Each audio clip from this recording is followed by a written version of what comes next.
Les mathématiques, c'est pas forcément la matière que tout le monde adore en cours. C'est compliqué, c'est plein de chiffres et de calculs, oui, mais pourtant si on s'y intéresse un minimum, on se rend vite compte que cette science est pleine de subtilités et de nuances. Quel que soit votre niveau, vous risquez d'être étonné par les curiosités mathématiques dont je vais vous parler. Voici le top 10 des nombres les plus fascinants.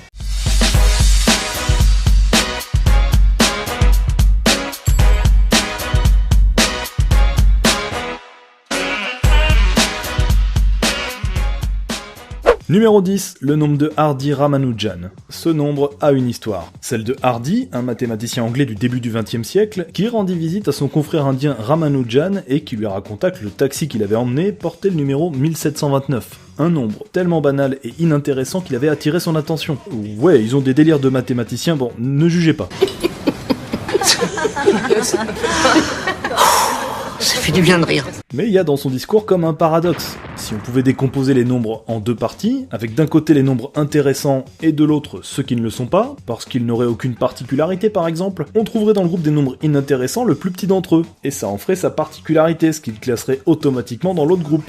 Et en suivant cette logique, on aurait un nouveau plus petit nombre inintéressant, ce qui le ferait passer aussitôt de l'autre côté, et ainsi de suite jusqu'au dernier. Un raisonnement pas très mathématique puisque la notion de intéressant n'est pas clairement définie, mais qui me permet de vous prouver d'entrée que tous les nombres peuvent être fascinants. Wow. Et pour la petite histoire, Ramanujan a bien trouvé une particularité au nombre 1729, il s'agit du plus petit nombre entier naturel qui peut s'écrire de deux manières différentes, comme la somme de deux nombres au cube.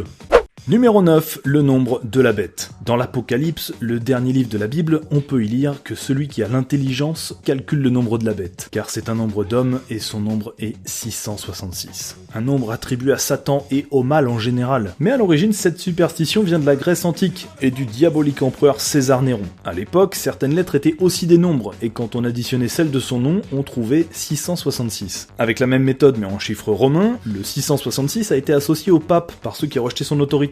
Et si vous voulez un exemple plus récent, le nom Hitler vaut lui aussi 666 si on code chaque lettre de l'alphabet entre 100 et 125. Mais ce nombre a également des coïncidences mathématiques étonnantes. Déjà, c'est ce qu'on appelle un nombre triangulaire, c'est-à-dire qu'on peut l'atteindre en additionnant les premiers nombres entiers positifs, 1, plus 2, plus 3, plus 4, plus 5, etc. jusqu'au nombre 36, ça vaut 666. Mais c'est aussi la somme de ces chiffres, 6 plus 6 plus 6, plus la somme des cubes de ces chiffres, 6 au cube, plus 6 au cube, plus 6 au cube. Autre curiosité, si on additionne les 7 premiers nombres premiers au carré, devinez combien on trouve. Eh bien les enfants, répondez 12. Loupé. Essayons d'obtenir la réponse par quelqu'un qui soit moins attardé que toi. Encore 666. Et des coïncidences mathématiques sur ce nombre, il y en a plein d'autres. Alors ça ne prouve rien, mais ça entretient les mythes et fantasmes autour du 666, un nombre aussi fascinant que redouté. Numéro 8, 2016. C'est vrai que le 666 comporte plusieurs propriétés mathématiques étonnantes, mais vous allez voir que le nombre de cette année en comporte encore plus. Déjà, lui aussi c'est un nombre triangulaire, on peut l'obtenir en additionnant tous les nombres entiers de 1 jusqu'à 63. Mais encore plus rare, c'est aussi un nombre hexagonal, comme 6, 15, 28, ça veut dire qu'on peut le disposer en hexagone comme ça, allez-y comptez, il y a bien 2016 points. Et c'est assez rare, puisque la prochaine année ayant cette propriété sera en 2145. Alors ok, je vous vois venir, si on cherche des coïncidences, on en trouve. Sauf que si on compare 2016 aux années précédentes, qui comportaient en moyenne moins de 200 propriétés mathématiques intéressantes, cette fois-ci on en trouve presque 800. Alors vous expliquez ça comment ? Bah j'en sais rien. Je sais pas. Je comprends pas. Et il y a des propriétés assez sympas. 2016, c'est la somme de plusieurs suites. 2016, c'est égal à des opérations composées uniquement du même chiffre. 2016 en binaire, ça s'écrit comme ça, avec les 1 séparés des 0. Et si toutes ces coïncidences ne vous font pas flipper plus que ça, sachez que 2016 c'est aussi 666, plus 666, plus 666, plus 6, plus 6, plus 6. Numéro 7. Le chiffre 7. Tiens, Dog7 qui annonce le chiffre 7, comme c'est original. C'était même évident, non ? Attends. Ouais, enfin, désolé de te dire, mais le 7 n'a rien de fascinant. Pardon ? Non mais c'est même le plus fascinant, il devrait même être en première place. Mais bon, tu vois, je suis un peu logique, je me suis dit que le 7 à la 7ème place, voilà. Peut-être, mais c'est pas un nombre, hein, c'est un chiffre. Déjà c'est les deux, hein. Alors tu vas me laisser parler parce que le 7 c'est quand même mon domaine. D'ailleurs, le 7 il est tellement cool qu'on l'appelle le chiffre magique.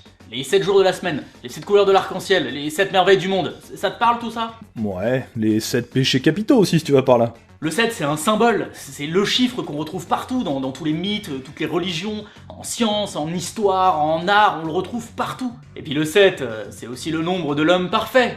Ça, je pense que j'en suis pour beaucoup. Bof, je suis pas convaincu. Non, pour moi ça représente plutôt les nains dans Blanche-Neige, ton chiffre là. Toi qui aimes les maths, tu sais que le 7 c'est un nombre premier. Ouais, enfin comme le 3, le 5... Ouais, ok, mais divise 1 par 7. Tu vas voir, tu vas obtenir ça.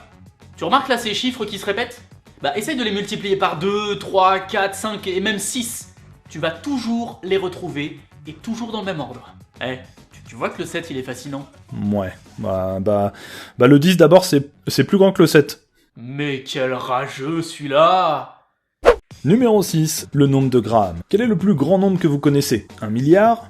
1 billiard? Un trilliard peut-être? Pas mal. Mais vous vous doutez bien qu'il y a toujours plus grand. Imaginez un 1 avec 100 zéros derrière. On appelle ça un gogol. Oui, c'est de ce nom qu'est tiré le nom du moteur de recherche. Un gogol, on peut aussi l'écrire comme ça, 10 puissance 100, et c'est déjà plutôt grand. Mais on peut imaginer encore plus grand. Imaginez maintenant un 1 avec un gogol de 0 derrière. Oui, ça fait énormément de zéros. Et ben lui aussi il porte un nom, ça s'appelle un gogolplex, et là ça part très loin.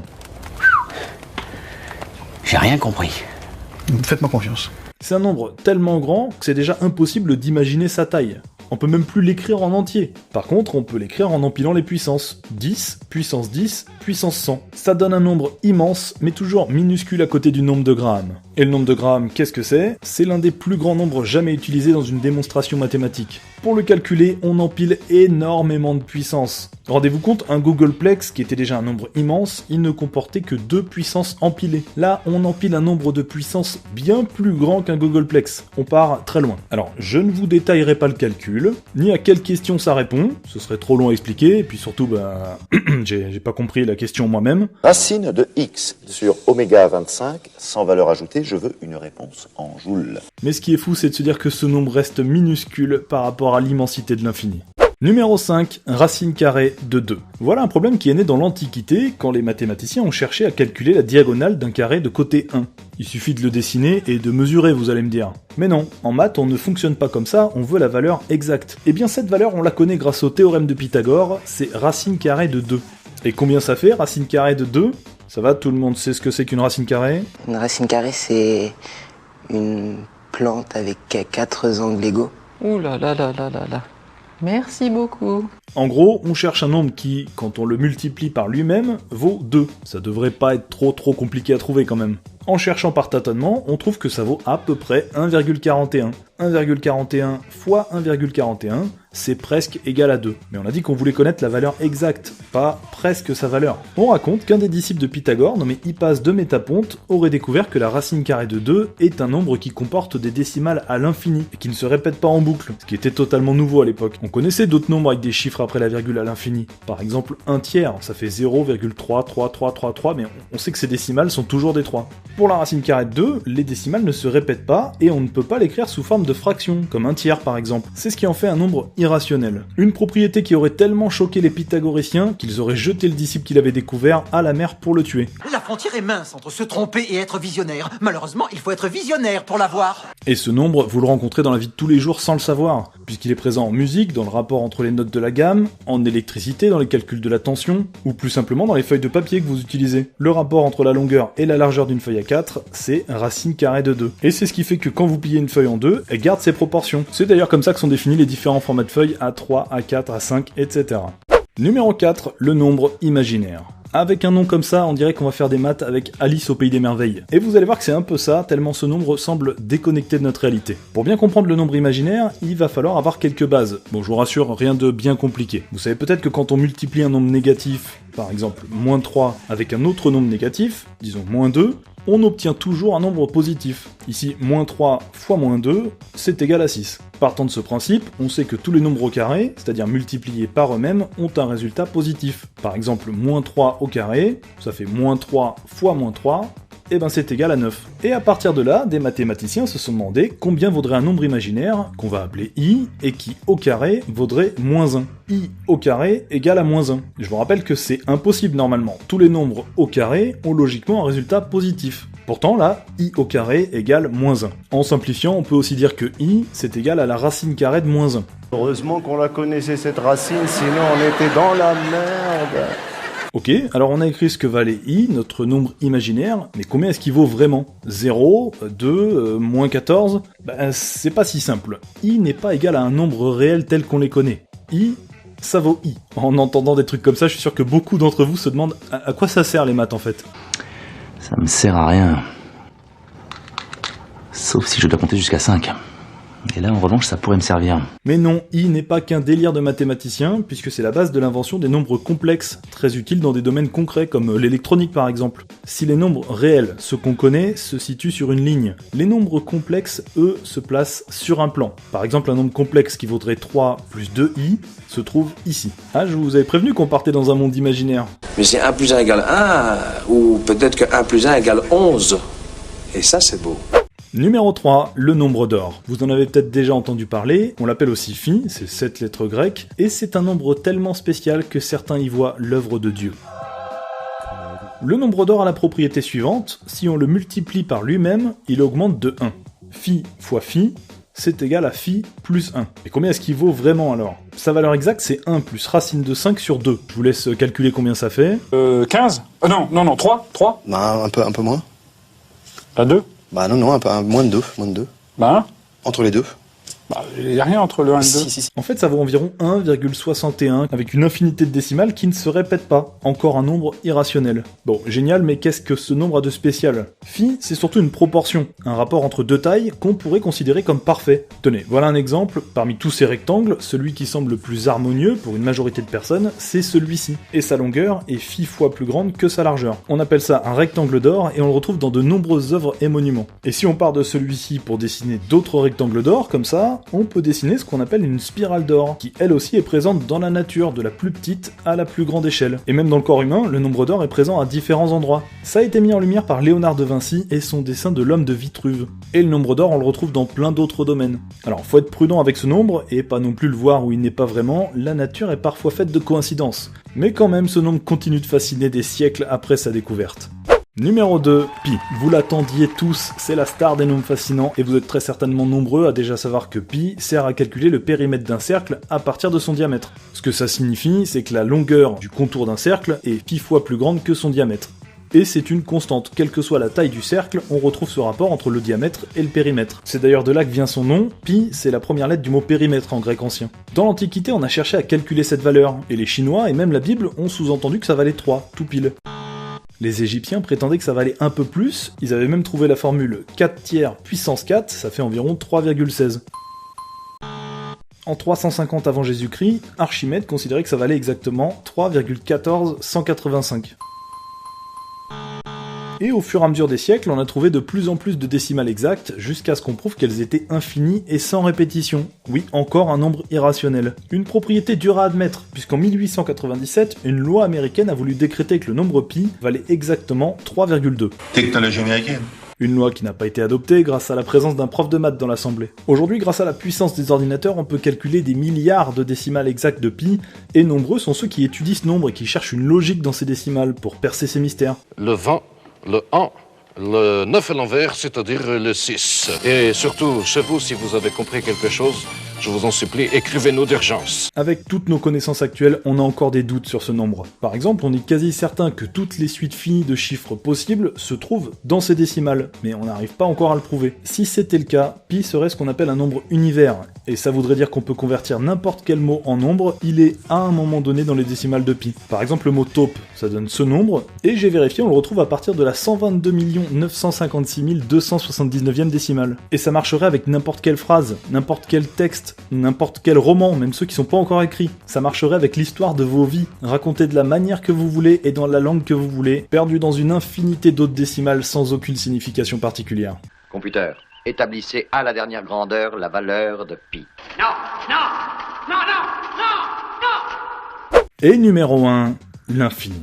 Déjà, est-ce qu'on peut considérer l'infini comme un nombre? Ou peut-être plutôt comme un concept? L'infini, c'est une notion simple que tout le monde comprend, mais qu'on n'appréhende pas vraiment. On peut même pas prouver concrètement que ça existe. En tout cas, on a trouvé une façon de l'écrire, avec ce symbole, et on peut le définir en disant qu'il s'agit de l'ensemble des nombres entiers naturels. 0, 1, 2, 3, 4, etc. jusqu'à l'infini. Mais ces petits malins de mathématiciens se sont demandé si la taille de cet ensemble infini de nombres n'était pas plus grande quand on rajoutait encore un nombre. Par exemple, si on rajoute -1, puis 0, puis 1, 2, 3, 4, 5, jusqu'à l'infini. On dirait que c'est un peu plus grand, comme si on avait rajouté un nombre à l'infini. Là, la taille de l'ensemble, ce serait l'infini plus 1. Ça veut strictement rien dire, alors faut qu'on m'explique. Mais si on regarde bien, on peut encore numéroter les nombres. Il suffit de dire que le moins 1, c'est le premier nombre de la suite, puis le 0, c'est le deuxième, le 1, c'est le troisième, etc. jusqu'à l'infini. Et c'est comme ça qu'on déduit que l'infini plus 1, c'est égal à l'infini.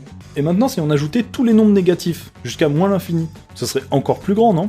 Eh ben, pas vraiment. Il suffit de numéroter les nombres de la suite en partant de 0, et d'attribuer un numéro à un nombre positif, puis à un négatif, puis à un positif, etc. jusqu'à l'infini. Tous les numéros impairs seraient les positifs, et les numéros pairs seraient les négatifs. On aurait donc autant de nombres entiers positifs que de nombres entiers quelconques, positifs ou négatifs. Et là on pourrait presque dire que l'infini plus l'infini, ben c'est encore égal à l'infini. Si on va par là, on peut même se demander combien vaut l'infini fois l'infini.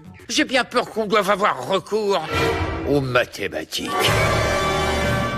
Et je pense que vous l'avez deviné, ça vaut encore l'infini. La taille de cet ensemble de nombres est toujours la même. Et pourtant, écoutez bien, c'est ce qui est le plus dingue, il existe bien des infinis plus grands que d'autres. Par exemple, l'infini des nombres réels, ceux avec des décimales, est plus grand que l'infini des nombres entiers. Ouais, les nombres avec des chiffres après la virgule sont impossibles à numéroter. Vous voyez que c'est une notion simple l'infini, mais c'est aussi tellement complexe. Et encore une fois, on ne parle pas que de maths, on se pose de vraies questions liées à l'infini. L'univers est-il infini? Le temps est-il infini? Moi je pense qu'on répondra à ces questions dans une infinité de génération. Vers l'infini et au-delà. Et voilà, c'est fini pour ce top 10, alors je m'arrête là avant que tout le monde saigne du nez à force de réfléchir à tous ces nombres. J'espère que ça vous aura fait voir les maths sous un nouvel angle et que ça vous aura intéressé. C'était vraiment pas un thème évident à traiter, j'ai dû vulgariser énormément les informations pour que ça reste abordable par un maximum de personnes. Dites-moi d'ailleurs ce que vous avez pensé du thème et de la vidéo en général dans les commentaires. Je tiens à remercier Doc7 pour sa participation et tout particulièrement l'auteur de Blog de maths qui a eu la gentillesse de bien vouloir valider mon texte. Allez jeter un œil à son blog, le lien est dans la description, vous risquez au pire d'apprendre encore plus de trucs. Et si la vidéo vous a plu, vous pouvez me le faire savoir en cliquant sur le pouce bleu et en la partageant sur votre Facebook ou Twitter. Vous pouvez aussi le faire si ça vous a pas plu d'ailleurs, ça fera croire à vos amis que vous regardez des vidéos intelligentes. Bon allez, moi je vous dis à bientôt pour un prochain top 10. Ciao!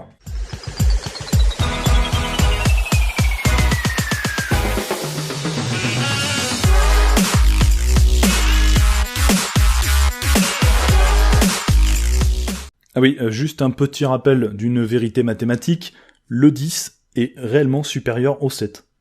Mais quel rageux. Retourne à tes top 10 alors.